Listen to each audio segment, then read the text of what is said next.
Hey guys, come out to the shop today. I want to show you the differences in a stock hood hinges with the bolt and bushing kit versus the stock hood hinges that's not been modified. This is the 70 I've been working on. This is the car I developed the bushing and bolt kit on. I've already got it installed.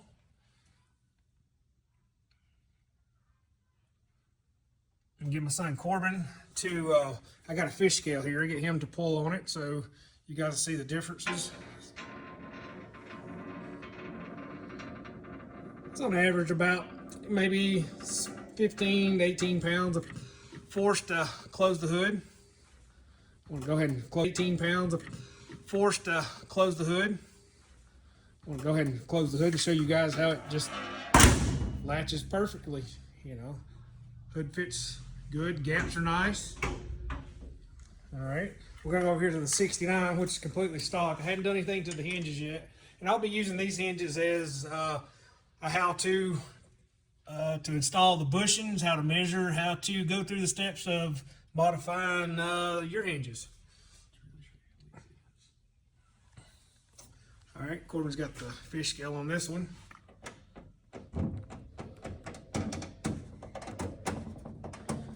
Yeah, about 35, on up to 38, 39, 40 pounds of pressure to close the hood. Pretty tough. I got the latch removed right now. So, but Corbin just hold it down. You can see how the hood hinges are bound, and it's just the pressure holding on. They're not able to relax and shut properly. You know, the gaps in the hoods are pretty good. It's just holding it up. So what I'm going to do is get these off and show you guys how to do this. All right, guys. First step we'll do is remove the hood hinges. I'll do one at a time. So basically show you guys if you have a car that's already together, the hood's aligned. So you keep that alignment and you can really see the differences of the before and after how the hinge closes with the same position. Let's take some painter's tape. Basically we're just going to outline where the hinge is setting that on the hood. We'll do the same on the body.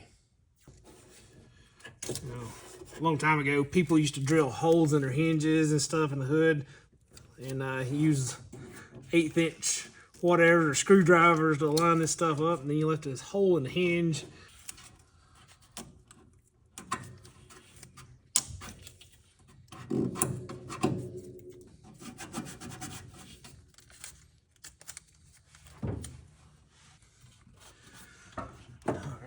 As you can see, basically just outline where the hood hinge is sitting on the body and the hood. That way it gives us a reference point to put the hood hinge back where it came from. Second thing we're going to do, cut a quilt folded up under the edge of the hood to protect the paint, the edge of the hood. When I take the hinge off, it'll need a place to sit on. That's what this quilt's for. Got a hood prop here to hold the front of the hood up. So when we take this hinge off, next thing we'll do is take the hinge loose. Brace the hood, so we'll take this loose. You can see, okay, sitting loose, the hood setting on the quilt.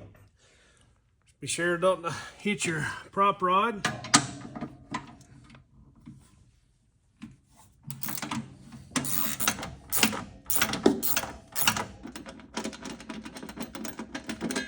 All right, on to the next step. All right, put a piece of rubber in the vise. Kind of protect the paint. If you guys have painted hinges you don't really want to repaint, if you do, don't. Holds it in there nice and secure anyway. All right, show you guys how to take the springs off. Not a lot of tension on these stock springs. Just take a big flat blade screwdriver, gently prise it loose, comes right off.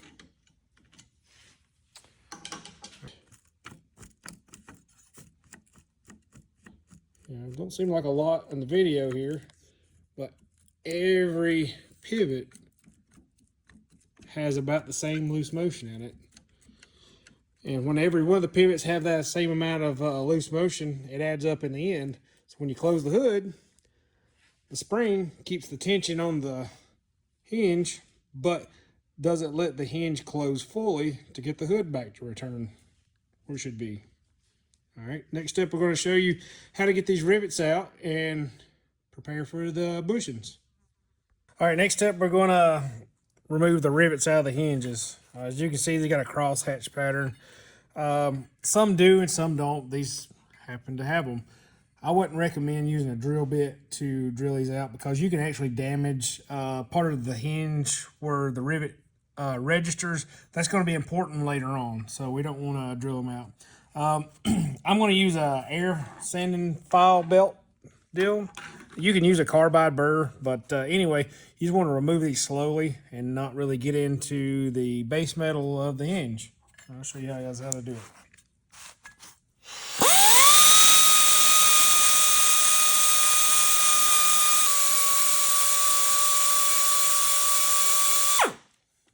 Again, you just want to sand it, grind it down until you just see the head of that rivet disappear.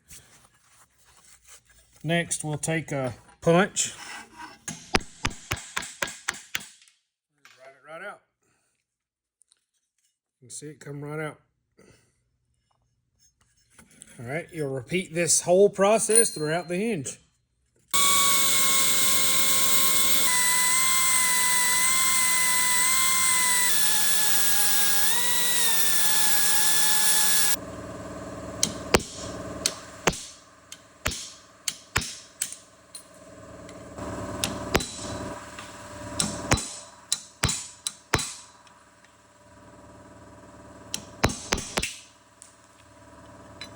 All right, hinge is disassembled. All right, you see we have the hinge completely disassembled, laid out. This is all our hardware. There's certain items in the hardware that goes specific places. I'll go through that and show you the differences. I'm gonna show you guys how to neaten these things up, make them a little more aesthetically pleasing. They're stamped pieces. All the edges are kind of crude, rough. They're stamped. All the square edges, but we're going to round those over and give them a little better look while we got them apart.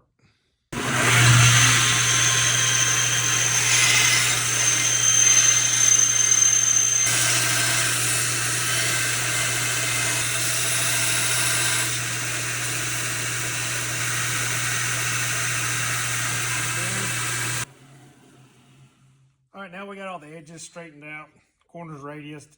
I'm going to take the air belt sander and soften the edges up. You can use a DA or a roll lock, but I'll just run over them real quick with the air belt sander.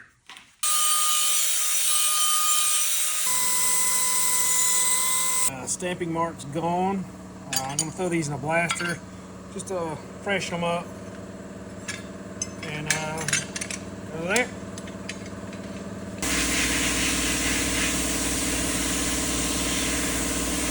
All right, got these out of the blast cabinet.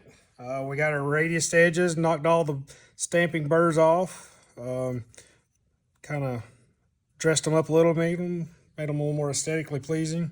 Next thing I want to do is make sure all the arms are flat. These things get tweaked over time, or they could have just been stamped wrong. There's a lot of things that could happen. But best thing to do is just take a straight edge. As you can see, this is pretty good. These arms usually get bent around here. Again, this one's pretty good. You can take a hammer if you needed. Here, this one right here is really tweaked, so we'll take and straighten it out.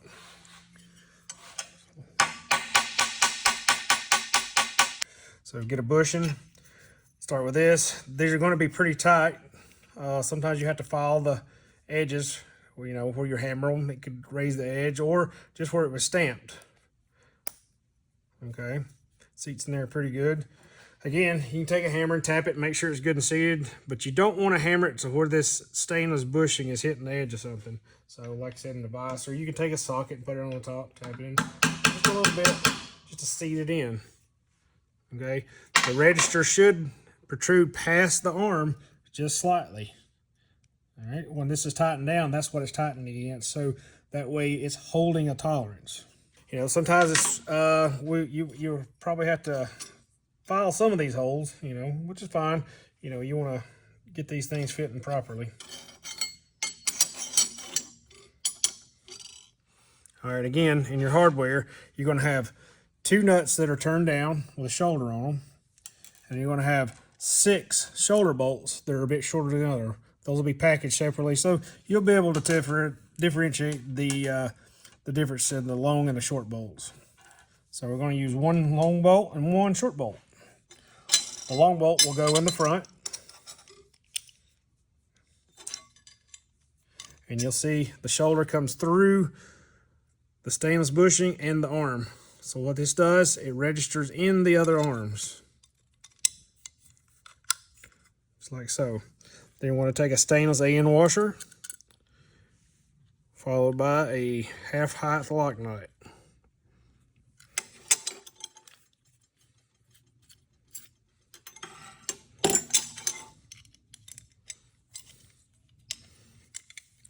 Again, right now we're just going to pre-assemble these arms, make sure everything goes together properly, and then we'll take it apart and paint it later. So torquing these or putting Loctite's not necessary right now.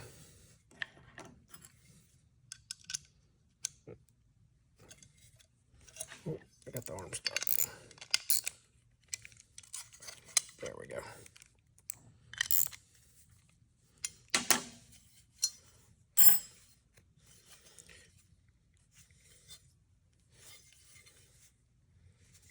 Again, the stamped edges could be rolled up again, making it a little tight.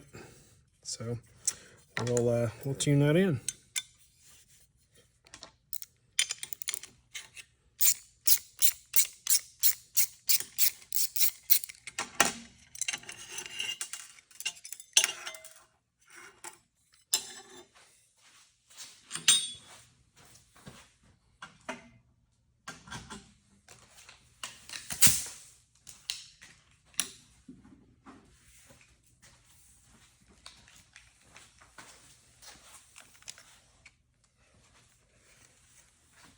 As you can see previously where the hinge was pivoting forward, it pushed up some metal, and that's what we're dragging on. So we just want to get all of those score and gold marks off of this so we have a properly working hinge. And we'll put this thing together with some anti-seize or some grease, but I like using copper anti-seize when in the end. And I'll just use a Scotch-Brite pad, you know, it's very minimal.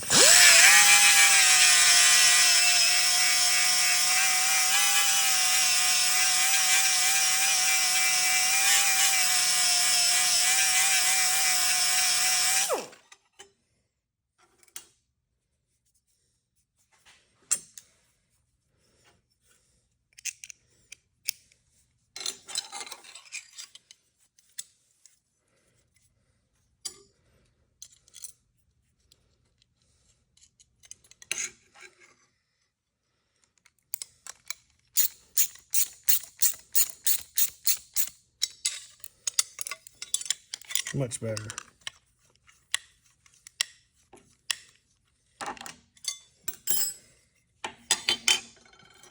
Let's go ahead and hit that one too. So you can see all the gold marks in it. It's just raised metal areas.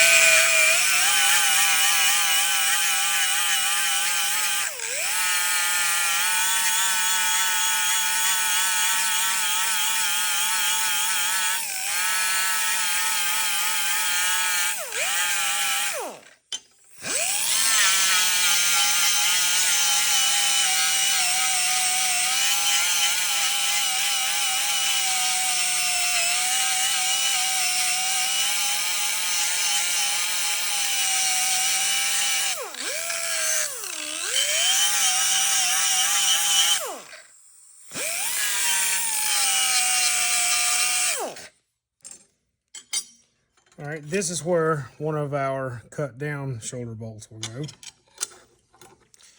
followed by the reduced down shoulder on the nut. It goes on the back side here. Should slide right into that register like so. This is done for clearance. You'll see shortly. And this is a lock nut also. It's a torque revealing, so more mechanical versus the other one, which is a nylock.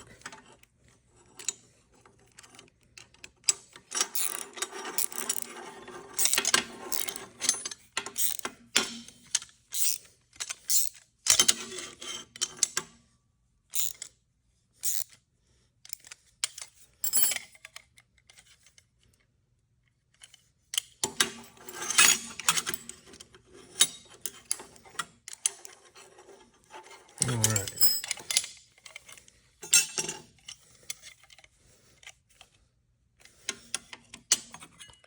Next up, we'll put the main body on. Again, make sure you got it oriented right.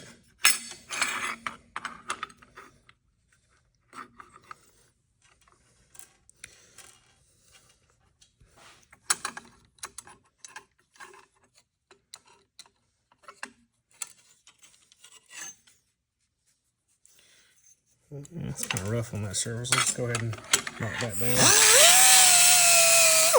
So you can see some of the scoring, galding marks on it from originally.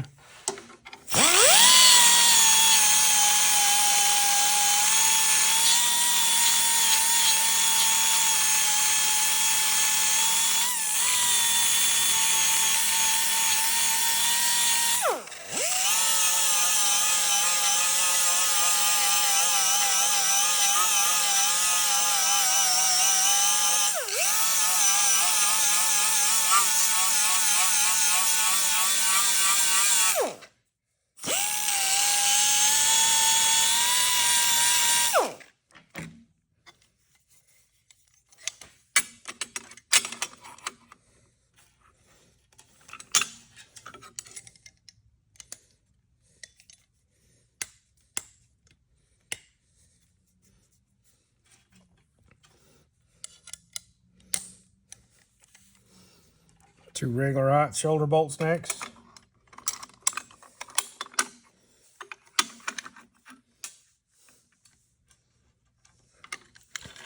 Again, followed with a AN washer and an eye lock.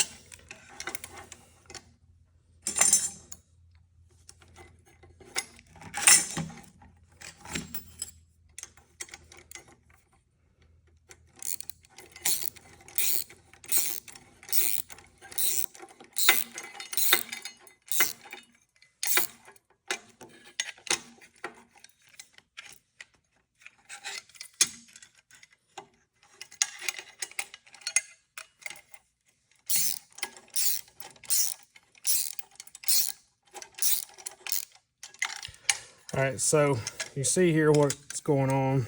It's going to make sure that that shoulder bolt falls into the register of the other part. Right now I didn't get it in there, so it's sitting high. So just back it off a little bit.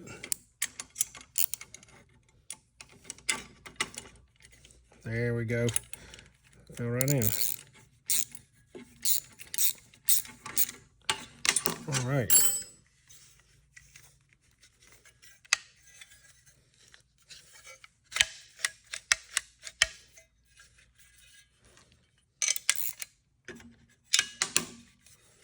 Perfect.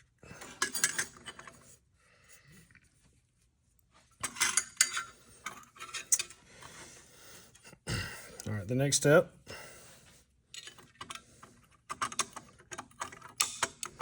is the forward arm.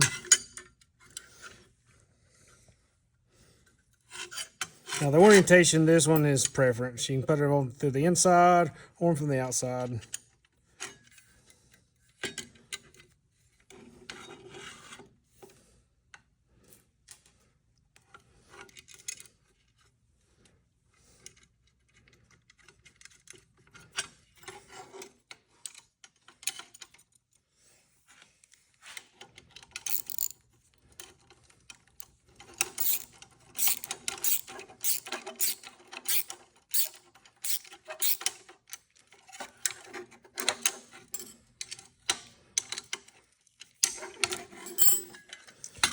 All right, and the last piece,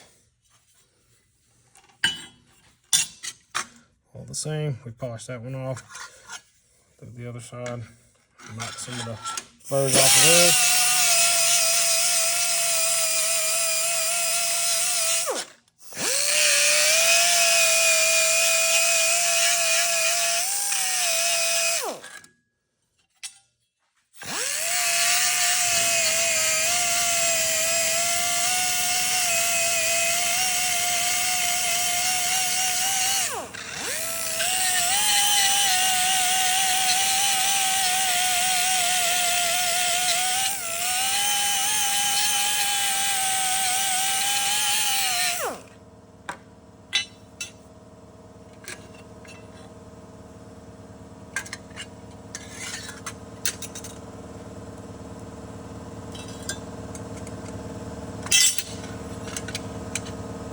this bushing's a little bit tight. Take a round file.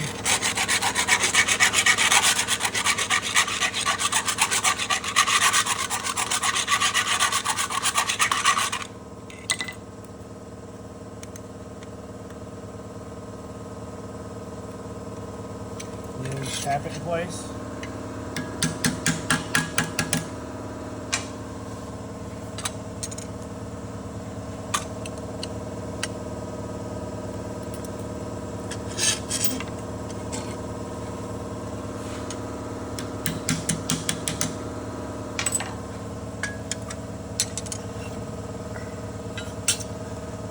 Now this is where your last two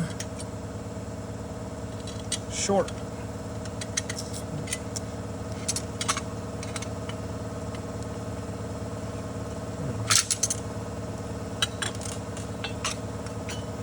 Got them backwards. Oops. Go on the other side.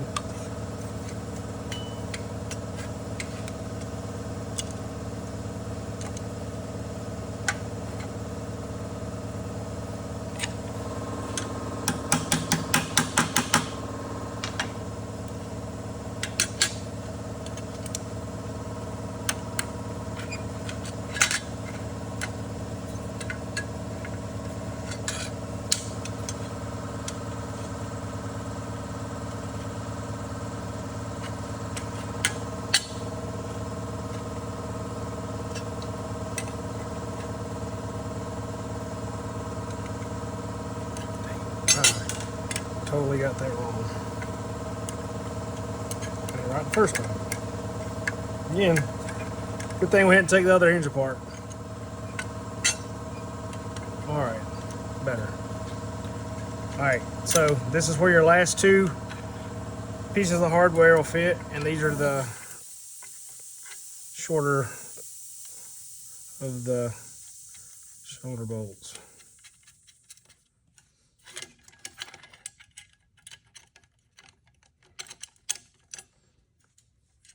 And washer, and not a lot. Same thing here, just make sure when you tighten these up, they stay in the register.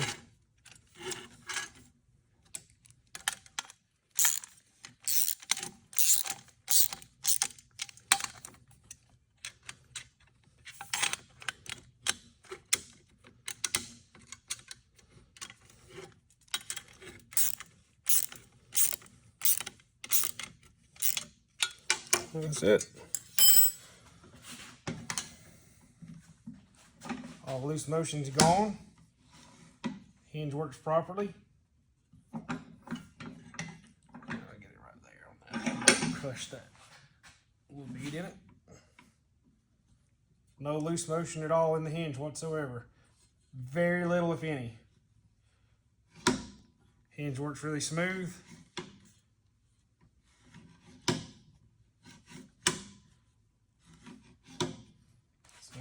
All there is to it. Now we checked everything, verified all the bushings fit, everything works properly. We can bust this thing apart and give it a coat of paint. And we'll repeat the other side, the same process.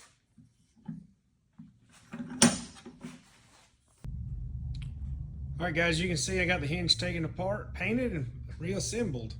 All the pivots I use copper anti-seize between the two hinge parts, the bushing and the shoulder bolt. Put a little dab of Loctite on with poly locks just to ensure they keep from coming loose. These hinges I painted with Seymour Industrial MRO flat black. It's a high solid. It's a chemical resistant. There we go. I really like using this stuff because it's a light one coat coverage and it adheres to the metal very well. But like I said, you don't want to have a lot of buildup of paint in between these pivots. It creates an interference and causes the hinges not to operate very smoothly. But anyway, this is our result. Hinge looks pretty good. All the loose motions out of it, works really smooth. Let's see if we can push it down here. really smooth operating. I'm going to reinstall the spring and install it back on the car. All right, as you can see, we got one of the hinges reinstalled, spring on it. Hinges back on our tape marks we previously walked through earlier. Get the hinge alignment back where it was. Just with one hinge on it, there's a noticeable difference in the amount of force it's taking to close this hood. Put the scale on there just to show you guys. Before we were like about 40 pounds of pressure to close.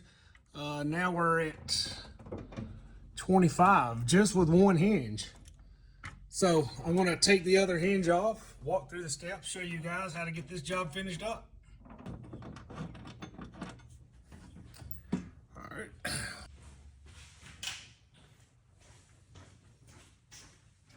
All right, we got our other hinge installed. Let's just do a quick comparison of the difference. Remember before we were like 40, 45. Look at that, we're about 15 pounds now.